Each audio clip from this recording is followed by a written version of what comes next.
American ట్యాంకర్లని పేల్చి పడేసింది Iran.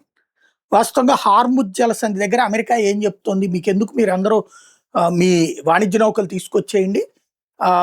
దానికి మేము సెక్యూరిటీ ఉంటాం అని చెప్తుంది. హార్ముజ్ జలసంధిని దిగ్బంధించాం. అమెరికాది కానీ, యూరప్ దేశాలది కానీ ఇజ్రాయెల్‌కి వెళ్ళేటటువంటి పెట్రోల్ నిల్వల్ని పేల్చేస్తామని చెప్పేసి ఆల్రెడీ ఇరాన్ ప్రకటించింది. బట్ వీళ్ళ షిప్ యార్డ్స్‌ని, అంటే వీళ్ళకి సంబంధించినటువంటి నేవీ బేసుల్ని ధ్వంసం చేశాం. 30 దాకా షిప్పుల్ని ధ్వంసం చేశాం.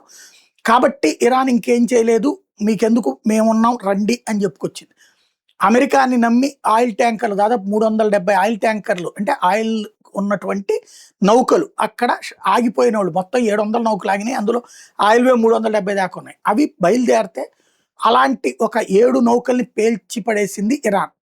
వాటిని కాపాడలేకపోయింది అమెరికన్ నేవీ దగ్గరుండి కూడా. దీంతో బిత్తరపోవడం అన్నటువంటిది ఇప్పుడు అమెరికా వంతు అవుతుంది. ఇరాన్ ఇది సక్సెస్ఫుల్గా చేశామని చెప్తుంటే అలాంటిది ఏమీ లేదని అమెరికా చెప్తుంది. ఏది నమ్మాలన్నది ఎవరిష్టం వాళ్ళది.